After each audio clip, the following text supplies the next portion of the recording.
Bonjour Julie. Bonjour. Nous enregistrons cet épisode à l'occasion de l'anniversaire de ton premier épisode, Canary Call, l'épisode numéro 5. C'est passé tellement vite. C'est ça, on a à fois ralenti et quand elle est finie l'année, on se dit tiens, c'est passé quand même très vite. Ouais. Je m'en souviens très bien de ce premier épisode. Julie, tu t'engages politiquement, professionnellement, personnellement. Et en juin 2020, ton Canary Call invitait à assumer pleinement nos convictions sans autocensure. Tu clamais déjà « Vive les bisounours, les canaris, les colibris, les crapauds fous ». Qu'as-tu entrepris depuis dans ce sens ? Alors déjà, je disais que je maintiens vraiment ce slogan, ce cri, effectivement, parce que je pense que tous les canaris, les colibris sont parfois un peu attaqués ou en tout cas titillés par certaines personnes, peut-être pour les déstabiliser ou pour tester leurs convictions, mais donc voilà, toujours oser. Et en ce sens, du coup, en un an, j'ai accentué l'effort que j'avais dit, je crois, dans le premier épisode, que je voulais placer dans la préservation de la faune sauvage, qui est la cause que j'ai choisi de défendre avec toute mon énergie et mon temps, parce qu'avant j'étais sur différentes causes. Et dans ce sens, j'ai adhéré à 2 associations de protection de la faune sauvage, qui sont Aves France et l'ASPAS, de très bonnes associations avec vraiment des gens impliqués, engagés, pertinents, qui font beaucoup de choses, beaucoup d'actions. Et par ailleurs, j'ai aussi financé, en tout cas donné pas mal d'argent à d'autres associations qui sont très actives, comme One Voice, des refuges, Groin-Groin, des centres de protection de la faune, comme le Centre Athénas.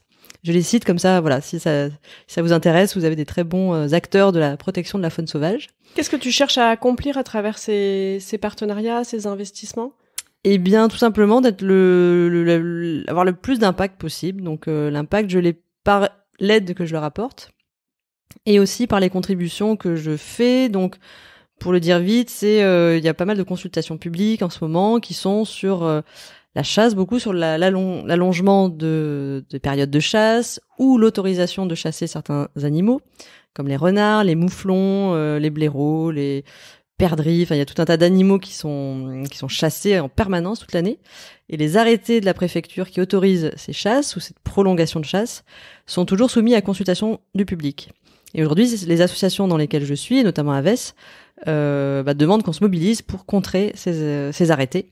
Et donc, je passe un certain nombre d'heures à répondre, en tout cas à m'opposer à la publication de ces arrêtés. Et ça demande en fait de formuler certains arguments juridiques et de les opposer dans le message, dans la réponse à ces consultations, d'envoyer aux préfectures tout un tas d'arguments pour manifester une opposition, mais intelligente et pertinente. Et en gros, l'argument principal, c'est qu'aujourd'hui, scientifiquement, aucun animal n'est nuisible, alors que dans la loi, le mot nuisible apparaît. Et surtout, il n'y a pas de fondement scientifique vraiment justifié sur la chasse et le massacre et la destruction de certaines espèces, notamment en période de 6e extinction de masse. Voilà. Donc ça, c'est un travail un peu de longue haleine juridique, mais qui est, pour lequel j'utilise mes connaissances d'affaires publiques. L'année dernière, nous constations ensemble que ta page Facebook commençait effectivement à se remplir petit à petit de posts engagés pour la défense des animaux. Depuis, tu t'es engagé juridiquement dans des combats plus techniques. Qu'est-ce qui s'est passé pour qu'on passe du post Facebook à je finance des actions juridiques ? Alors, je fais les deux. En fait, les deux sont liés. Il y a j'utilise ma page Facebook et tous mes réseaux, donc j'embête un peu mes amis, mais bon, pour en fait viraliser et rendre public et le plus diffuser le plus possible les faits, les observations, les réalités des massacres d'animaux, de la torture d'animaux, des méfaits de la chasse, etc. Parce qu'en fait, plus l'opinion publique au sens large aura de connaissances, plus je pense qu'elle aura la conviction que c'est une aberration. Donc je viralise et c'est très important d'être sur les réseaux sociaux et de porter à la connaissance de tout le monde ces méfaits, ces horreurs-là. Donc je m'excuse par avance à tous ceux qui suivent, mais c'est voilà, c'est vraiment pour une prise de conscience. Donc ça, c'est un point, la viralisation. Mais tu ne nous embêtes pas, tu nous informes en fait. Voilà, c'est une forme d'information. Moi, j'ai commencé comme ça. J'avais une copine qui parlait beaucoup. Alors à l'époque, plutôt des abattoirs et de l'élevage intensif et des horreurs de tout ça. Et c'est vrai qu'au début, je trouvais ça un peu dur. Et en fait, ça m'a beaucoup appris et informé. Et voilà, en tout cas, j'ai pris des vraies prises de conscience à ce niveau-là sur l'alimentation, comment mieux se nourrir, etc. Et donc le deuxième point, c'est le juridique. Donc en fait, je me suis dit dans quoi j'étais bonne, et effectivement, j'ai à Sciences Po en affaires publiques, j'ai des bonnes connaissances de droit public qui sont bien utiles quand il faut effectivement contrer certains textes publics. Et c'est tant mieux. Enfin, les citoyens peuvent, voilà, tout est fait dans la loi pour que les citoyens puissent avoir une voix et puissent émettre des avis motivés. Et donc, je disais, c'est cette opposition aux consultations publiques, j'incite tout le monde à le faire, avec des arguments. Les associations donnent en plus tout un tas d'arguments très pertinents. Et en plus, là, le projet que j'ai, c'est d'encore renforcer ça en créant un peu une task force d'avocats spécialisés dans on va dire le bien-être animal, la cause animale et le droit de l'environnement, qui pourrait venir en appui des associations, un peu une task force volante comme ça, que je formerai. Voilà, je financerai la formation pour qu'ils soient encore plus pertinents sur ces sujets-là, sur la biodiversité, etc., pour qu'ils ne puissent jamais laisser passer le moindre texte qui puisse porter atteinte au principe de préservation de l'environnement ou de bien-être animal, etc. Donc j'ai envie d'être militante, mais d'utiliser le droit comme une arme contre ceux qui pensent que les animaux ne valent rien et qui peuvent les massacrer ou les torturer. Et tu as déjà eu cette année des résultats tangibles de ces actions ? Eh bien alors, c'est mon projet que je veux finir avant la fin de l'année. Donc j'ai réussi à, en tout cas déjà, repérer ces avocats. Parce qu'il y en a quand même un certain nombre qui commencent à monter au créneau sur ces sujets. Donc je les ai repérés. Donc je sais comment je vais les former. Je sais déjà sur quel sujet, avec quel expert. Parce que là où je travaille, j'ai un super expert de la biodiversité. Donc tu travailles à The Camp, pour ceux qui n'ont pas écouté l'épisode 5. Voilà, que je vous recommande, bien entendu. Voilà, The Camp à Aix. Et donc, j'ai un très bon expert que je cite, Emmanuel Delannoy, qui est très fort. Vous pouvez lire ses bouquins, c'est remarquable. Et lui, effectivement, pourrait former ses avocats. Moi, je finance. Et ensuite, je propose aux associations. Donc, je vais leur écrire. Donc, je sais déjà, j'ai repéré à qui écrire, etc. Leur proposer les services de cette task force. Donc, voilà. Donc, c'est à ça que je veux aboutir d'ici à la fin de l'année pour, aider ces associations d'une autre façon. Et as-tu déjà réussi à influencer un texte ou une décision politique ? Alors oui, alors pas moi toute seule, puisque l'activisme c'est le collectif, mais en tout cas sur ces consultations publiques dont je parlais, on va dire contre la prolongation des durées de chasse ou contre la chasse tout court de certaines espèces.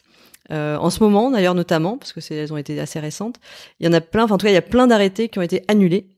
Le préfet les a retirés, donc n'a pas publié les arrêtés de prolongation de la chasse. Soit le tribunal administratif les a annulés, donc tout récemment, là, je sais plus dans quel département.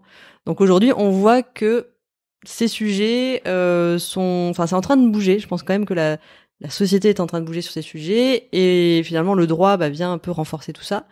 Et donc aujourd'hui, il y a plein de renards, plein de blaireaux et plein de mouflons, je crois. Voilà, le dernier arrêté annulé, c'était sur eux, qui vont pouvoir vivre tranquillement leur vie dans la nature sans être massacrés, grâce à l'effet de cette mobilisation sur ces textes administratifs là.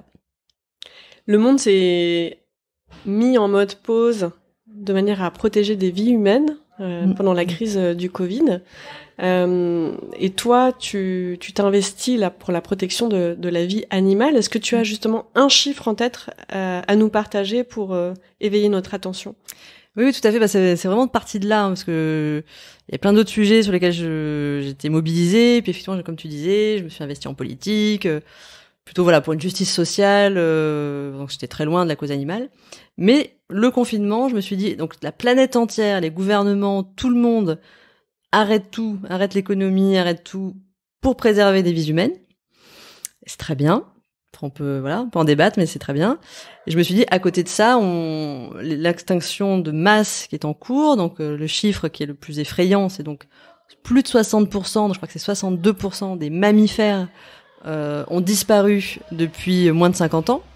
Donc c'est plus de la moitié, c'est un chiffre extrêmement impressionnant. Et je n'ai pas le rythme, mais la vitesse à laquelle s'éteignent ces espèces est encore plus impressionnante. Je crois que c'est 100 fois plus rapide qu'il y a, 50 ans. Donc c'est à cause de ces chiffres-là et de cette situation-là que je me suis dit qu'il fallait aussi se mobiliser pour les animaux. Pour mener ces actions, tu as activé tes compétences en affaires publiques. Est-ce qu'il y a des compétences que, par contre, tu as découvertes, en fait, à travers ces actions? Alors oui, je dirais que c'est des compétences de connexion, enfin de relier différentes notions entre elles, des connaissances sur la biodiversité, des connaissances sur même l'agriculture, sur les écosystèmes naturels. Donc des choses que je connaissais assez peu, mais donc j'ai lu pas mal de choses là-dessus. Tu doutais de tes compétences à apprendre? Oui, non, c'est vrai que pas vraiment. Là, on peut dire qu'apprendre à apprendre, il n'y a pas de souci. C'est une grande force, parce que vraiment un champ que je connaissais peu, et même donc, en tout cas, tu t'es fait confiance là-dessus, en te disant je vais m'engager Absolument. et je vais développer oui, les compétences absolument. pour être suffisamment solide et être légitime et avoir de l'impact. Oui, c'est ça, parce qu'on oppose beaucoup, je pense que dans les auditeurs, ceux qui sont engagés sur des causes écologiques, enfin aujourd'hui, il y a très peu de certitudes, donc vous avez toujours des gens qui disent mais non, mais pas du tout, mais d'où tu sors ça, quels sont... Bon, après, qu'il y a quand même des études au niveau de l'ONU, enfin voilà, les plus de 60% de mammifères qui s'éteignent, c'est l'UICN, qui est une instance de l'ONU, qui fait des études avec des experts internationaux, les meilleurs du monde, pour calculer tout ça. Donc bon, on peut tout contredire, mais quand même, voilà. Et puis, il y a des observations aussi que tout le monde peut faire. Tous ceux qui vont dans la nature, je pense que ils ont des ressentis qui sont assez justes. Et donc c'est, oui, donc apprendre à apprendre sur ces sujets. Et puis mettre en connexion aussi des personnes. Enfin, en tout cas, je me suis rendu compte, c'est pas une compétence, mais en tout cas que j'avais eu la compétence de tisser un réseau de connaissances et d'amis qui sont suffisamment bienveillants et qui me sont venus en aide, puisque dans les avocats que j'ai repérés, il y en a qui m'ont été cités par des amis. Là, une personne aussi très engagée sur ce sujet que je vais rencontrer, c'est une connaissance qui m'a mise en relation. Donc finalement, la compétence de créer du réseau. Là encore, en même temps, la communauté Canaries, c'est aussi un bon exemple. Et voilà, créer du réseau et ensuite s'appuyer sur ce réseau pour avancer beaucoup plus vite sur un projet. Ça s'est avéré très juste.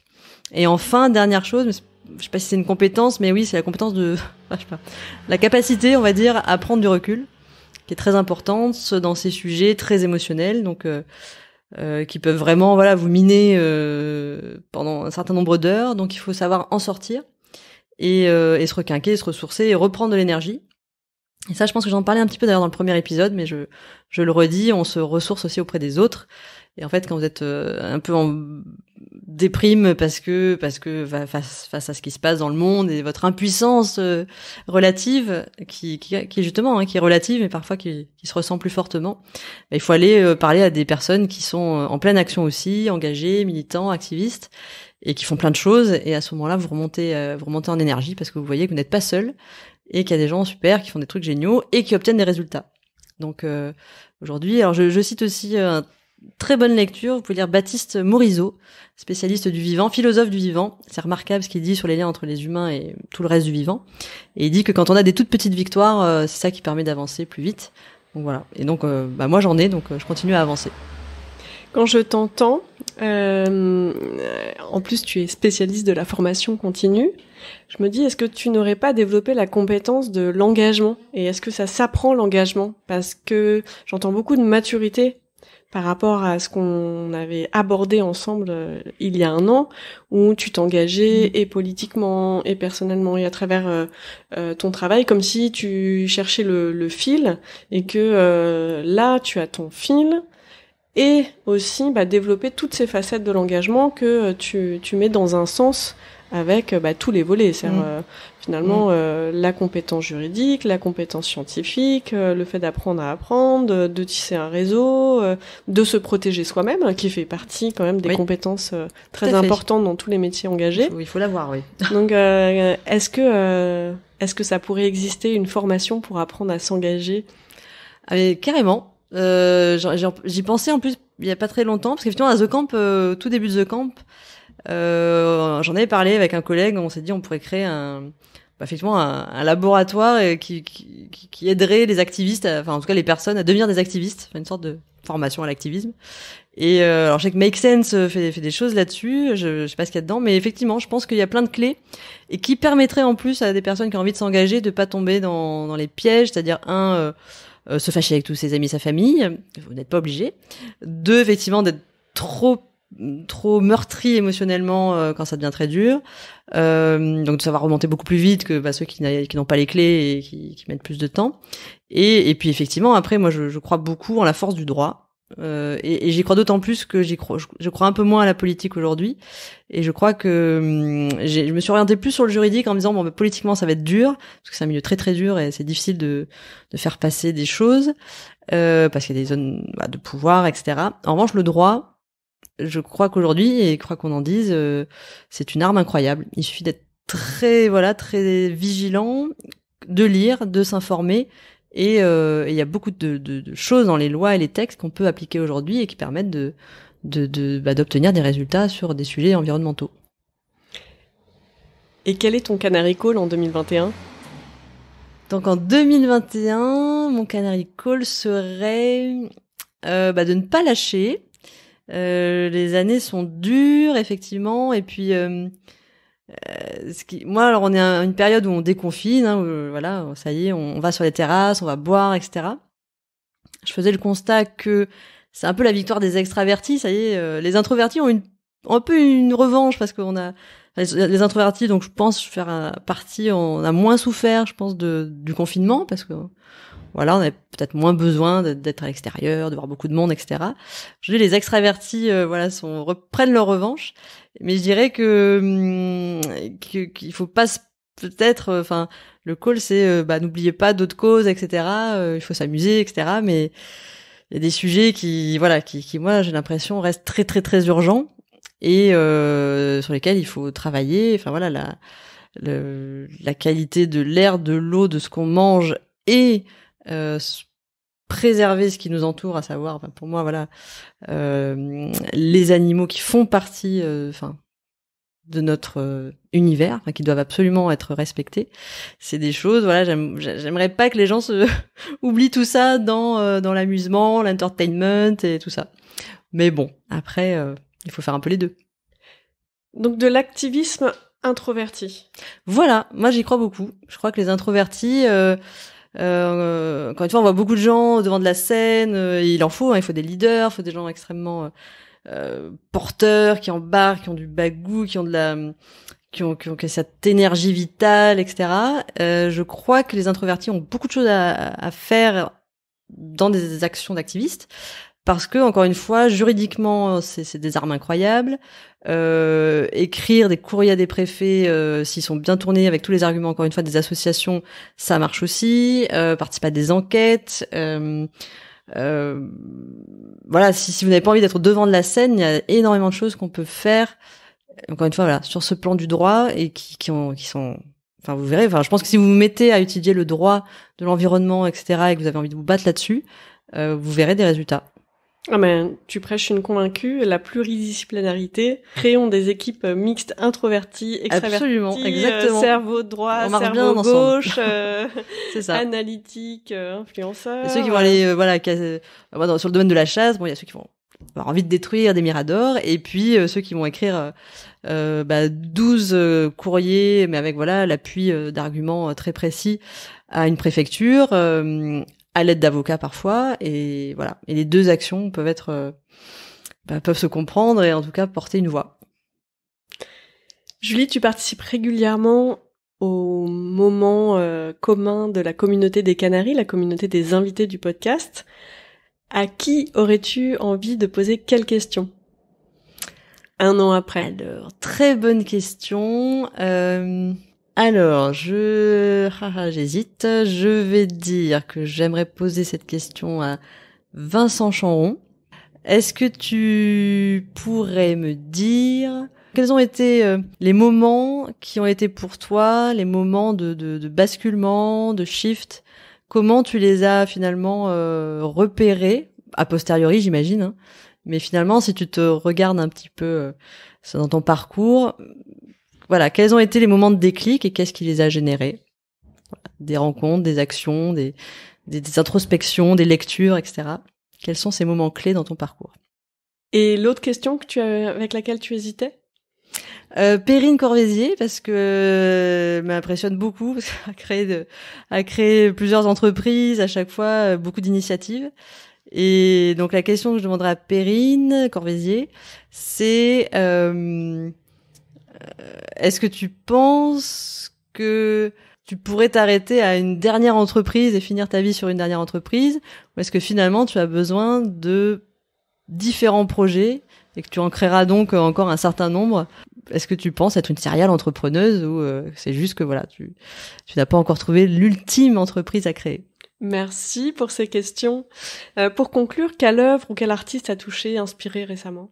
Récemment, je suis allée au cinéma, enfin, et oui, c'était la reprise. Oh, et oui, donc j'adore le cinéma, donc ça m'a manqué, comme le théâtre, pas encore retourné.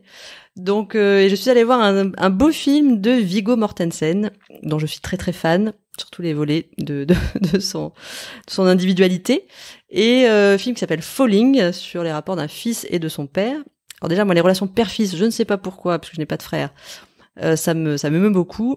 Et Viggo Mortensen, qui est un artiste très complet, il fait de la poésie, et là, il a écrit, réalisé et il joue dans son film. Il est remarquable. Et ce que j'aime, c'est sa grande sensibilité, puisqu'il incarne un personnage d'homme très sensible, très dans la douceur, voilà, une masculinité différente. Et face à une masculinité de son père extrêmement différente aussi de lui, enfin en tout cas du personnage qu'il joue. Et j'ai trouvé voilà que ça disait beaucoup de choses très justes et sensibles sur différentes facettes de la masculinité, et c'était moderne et très émouvant. Donc je conseille Falling, enfin ou tout ce que fait Viggo Mortensen de toute façon. Merci Julie. Je retiens que l'engagement ça s'apprend. Oui, je crois, absolument, mais en faisant. Absolument. Merci pour ce point d'étape. Merci beaucoup. Merci pour votre écoute. Pour être tenu informé de la diffusion des nouveaux épisodes, je vous invite à vous abonner au podcast sur la plateforme de votre choix et à suivre les comptes de Canary Call sur les réseaux LinkedIn, Twitter, Instagram, YouTube et Facebook. Pour amplifier la voix de mes invités, n'hésitez pas à commenter, partager ou même offrir vos étoiles.